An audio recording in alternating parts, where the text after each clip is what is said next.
Good morning, faithful listeners. You have tuned in to the P40 Ministries podcast, the one place where you can get a daily explanatory Bible reading to start your day strong. This is your host, Jen, bringing you a brand new episode out of Genesis.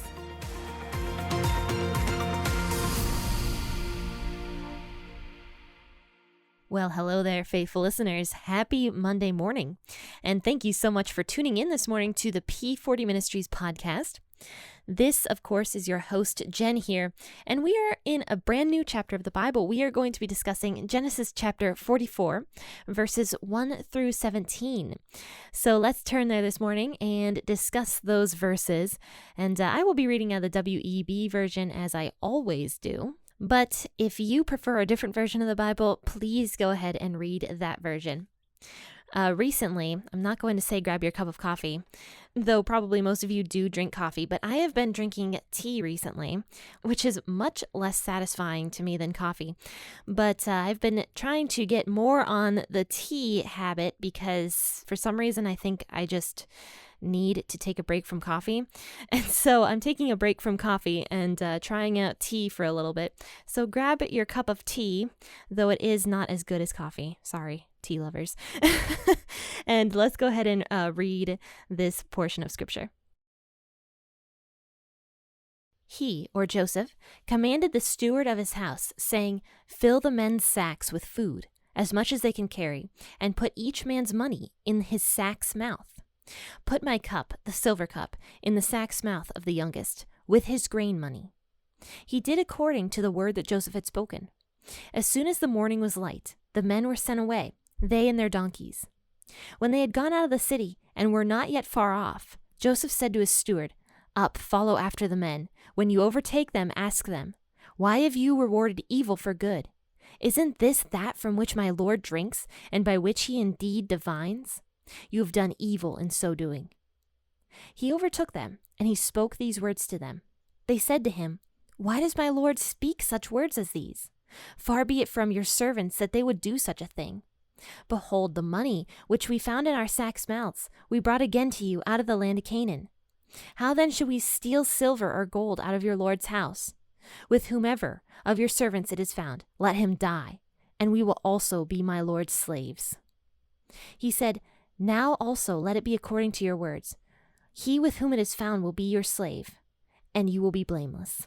Then they hurried, and each man took his sack down to the ground, and each man opened up his sack. He searched, beginning with the oldest and ending at the youngest. The cup was found in Benjamin's sack. Then they tore their clothes, and each man loaded his donkey and returned to the city. Judah and his brothers came to Joseph's house, and he was still there.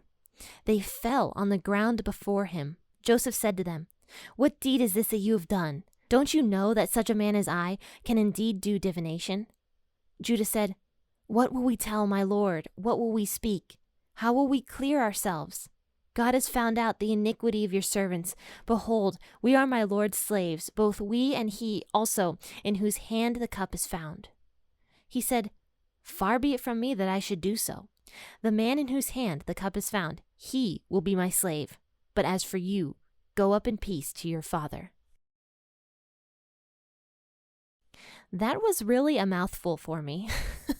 There was a lot of old English in that one.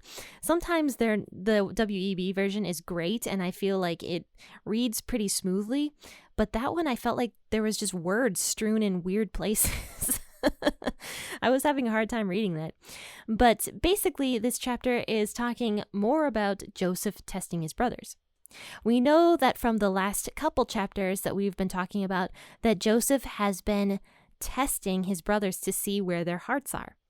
And he's doing this because he wants to have a relationship with his brothers again. But if they're still the same kind of cruel and arrogant and horrible people that they were before, why would you want to have a relationship with them? So Joseph is testing his brothers to see where their hearts are. And he's going through all these different tests to see how they're going to treat Benjamin.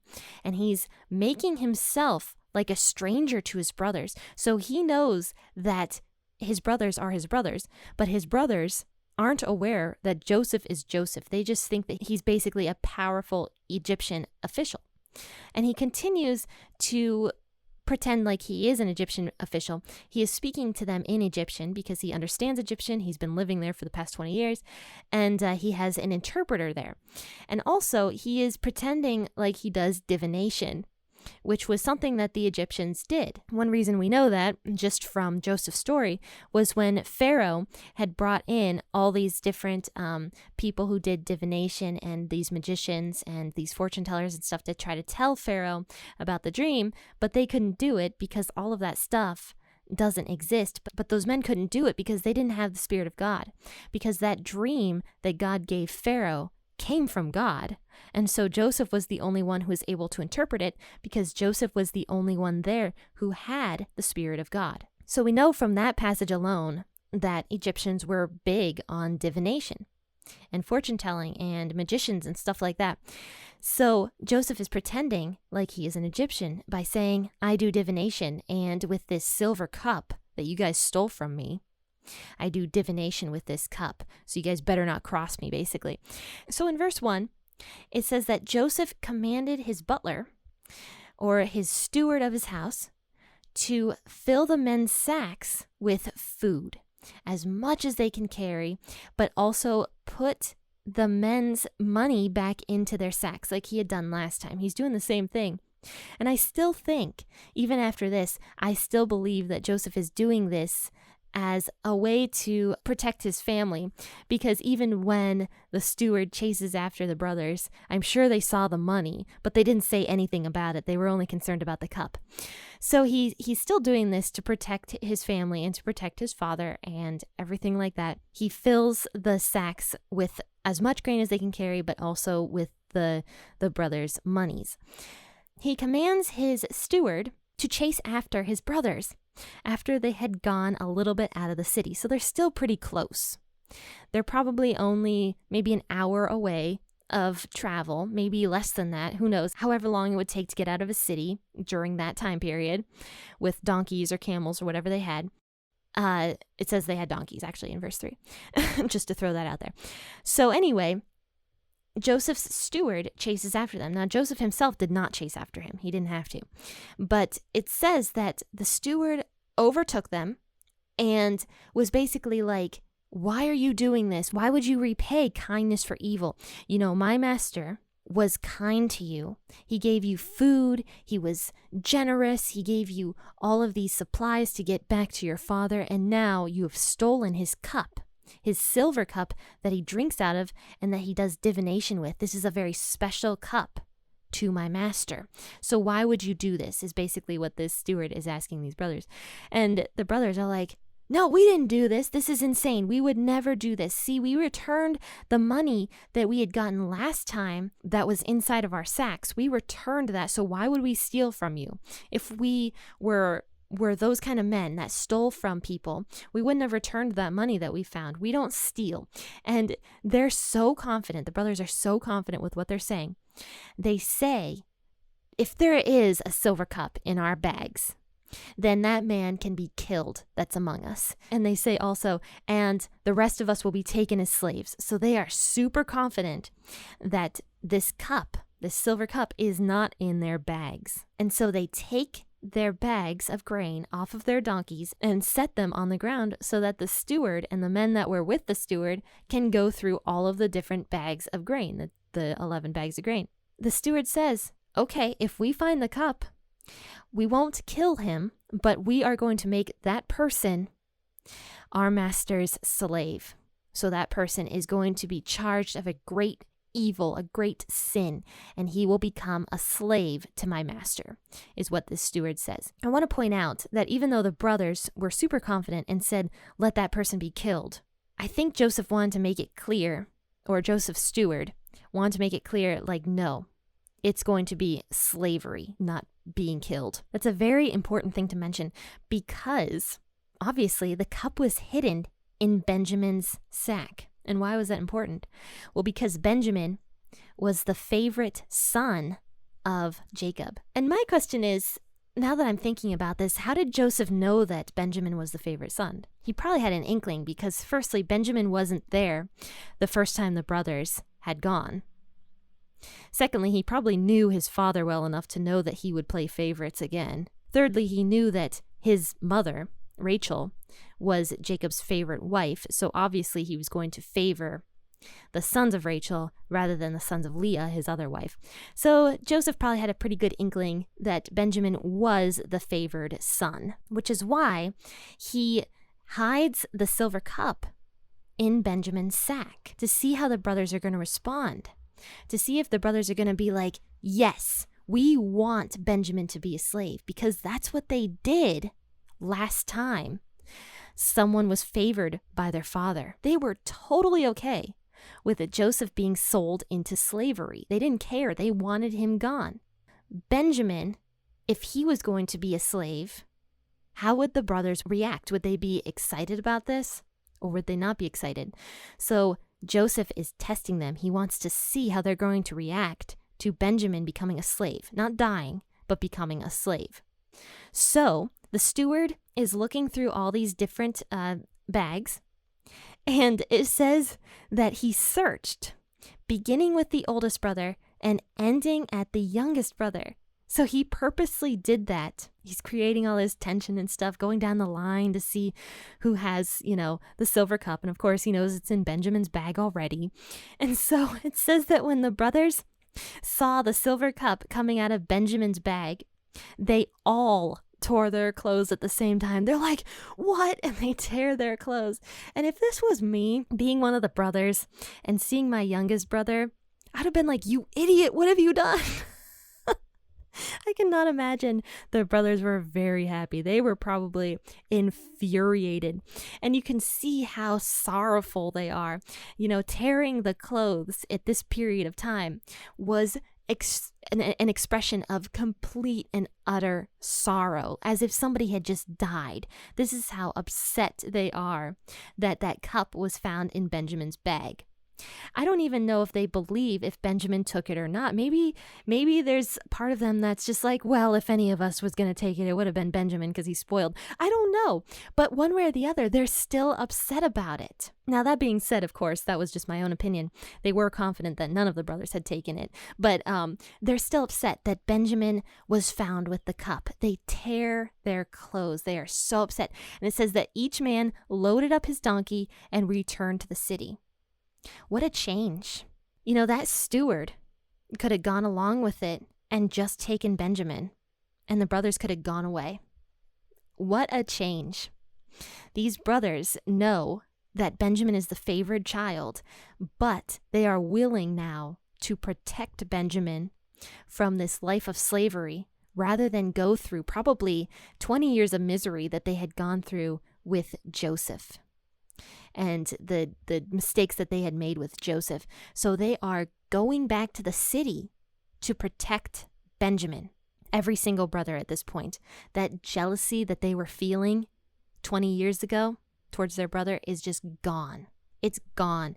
What a complete change. These brothers, after 20 years of making such a stupid mistake, are completely 100% humbled. Their hearts have been fully flipped around. Like, they have done a complete 180 here. They are just completely changed individuals. And so, sorry if you hear cars every once in a while. I have my windows open.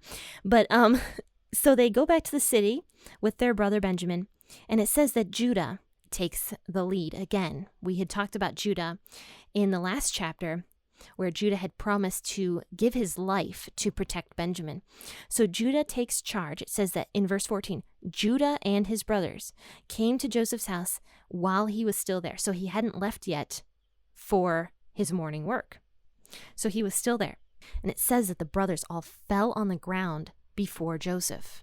They fell on the ground, not knowing that Joseph was their brother. And this would have been an expression of, please forgive us. We need your mercy kind of thing. They fall on the ground. And Joseph says to them, his brother is all lying on the ground. He's like, what deed is this that you've done? And that's the old-fashioned way of saying, what have you done? Why'd you take that cup? And he says, don't you know that I can do divination. So he's trying to scare them a little bit and still put on this facade of being an Egyptian official, which he is one, but he's not Egyptian. He follows, of course, the Hebrew God. And he says, don't you guys know that I can do divination, so I can strike you guys down or something like that. He's just trying to scare them. But Judah pipes up and he says, what can we tell you? And he is so humbled at this point. Judah has gone through a complete life change. And he was the one that had originally sold Joseph into slavery. So it's fascinating that he is the one that has the most change. He's willing to offer himself to protect his youngest brother. Whereas before, 20 years prior, he wanted his younger brother gone for the same reason. And so Judah says to Joseph, he says, what can I tell you? What can I even speak? I can't clear myself of this sin. And he says, God has found out the iniquity of your servants. What a weird thing to say, because they hadn't done anything wrong at that point. So why does Judah say this? God has found out the iniquity of your servants. Because he still has that guilt on his mind about selling Joseph into slavery. He thinks it's all coming back around to him. So he says, God has found out my iniquity. And he says, we are your slaves, both we and the person who was found with the cup. He says, we will all become your slaves, is what he says. And so he was so changed that he was willing to become a slave for what his brother had done, and even say that all of his other brothers would become slaves. This is what that means. God has found out our iniquity. This is coming all back around to us. We are all now going to be slaves in Egypt, just as we sold our brother into slavery 20 years ago. Imagine living with that amount of guilt for that long. Just think about that. Judah had to have been eaten up inside after 20 years of this. Of course, that, with somebody with that much guilt, your heart is going to be changed. So Judah claims to Joseph, we will all become your slaves, basically. And so Joseph says to them, he's like, no, you don't have to do that. It's only going to be the one who was found with the cup. So that kid over there, that little young one, he is going to become my slave, but you guys all can go. You didn't do anything wrong. Go back to your father. And we'll talk more about this on Wednesday, and we'll probably finish up the chapter at that point. So join me then at 6 a.m. But friends, also my shop, P40 Ministries, was promoted on Joyful Life magazine, which is super exciting because I really like the Joyful Life magazine. It's super cute.